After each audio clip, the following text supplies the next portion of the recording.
All right, people.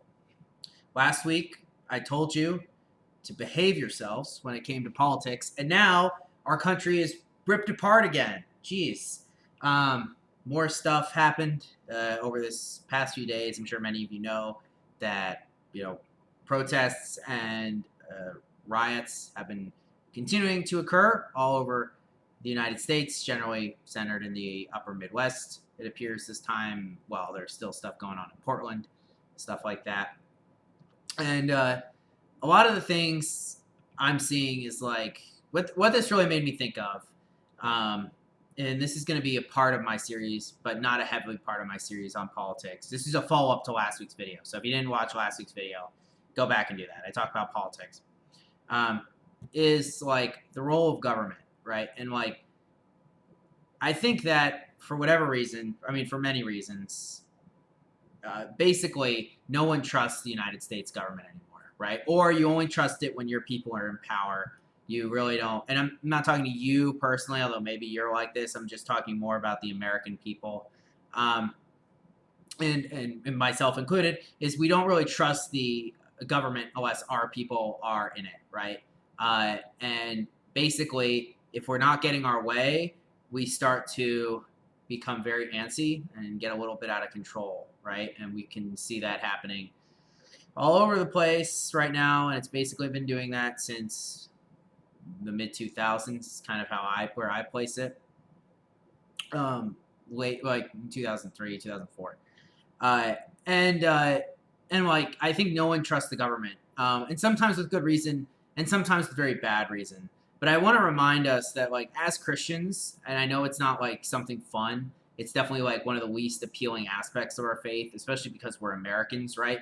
I mean, our country was founded in revolution against the country, right? So we're not really inherently, both sides, very trusting of people in power over us, right? This is why a lot of people don't trust the church. But I think one of the things that we have to remember from the Bible is that government is put in place and its laws are meant to be respected unless they actually counteract the gospel, right, in some way. And fact of the matter is, most laws, even laws that really annoy us, don't do that. And so if you look at Romans 13, it talks about how we're supposed to we're supposed to respect civil authorities, right? First Peter, it says that we should honor the emperor, and in that case, it would mean the leader of the United States. Whoever that may be, all right? I know for some people, for many people right now, that could be very, very difficult to do.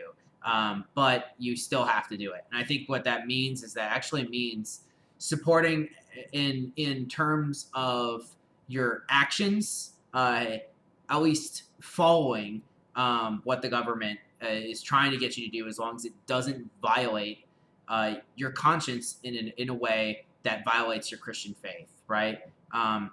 So like there are all sorts of things that I do that I would rather not do, but I do it just in order to show proper reverence to the government that's there. And I think that that's really, really difficult for people. It's difficult for me, but I think that's one of the uncomfortable lessons that the Bible kind of teaches. And I think that because we have lost all respect for our government, that is why people are not following the rules right now. And that is also why we have come to hate the opposition party to whatever our belief is, right? And that kind of goes for every party. You're not safe if you're a Green Party person. You're not safe if you're a Libertarian Party person. Everyone loves their camp and doesn't like the other ones. And I think that we really need to be challenged to love our enemies, if you do see them as such, although you probably shouldn't. But even if you do, that you should love them. And just loving them look like how it does a lot of the time these days? Not really. Doesn't seem very loving to me to brain people and to shoot people and to burn things down. So, if whoever happens to find this video and needs to hear that message, that's the message you need to hear. And I think it's the message we all need to hear, is that we are here to love our enemies. And part of loving our enemies is sometimes respecting their authority when we disagree with them. And that's just part of life.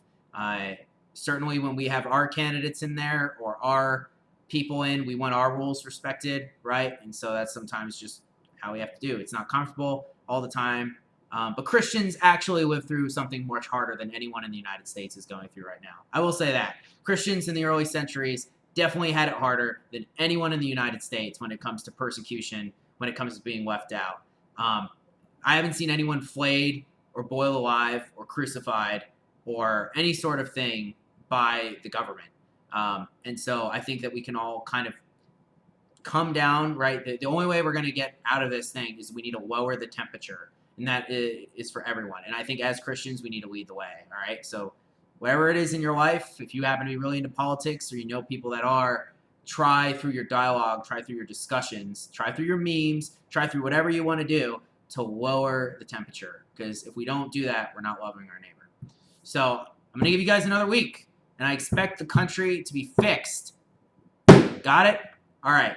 I'll see you guys tonight for our Bible study. And I will, see you guys tomorrow for Friday. Peace out.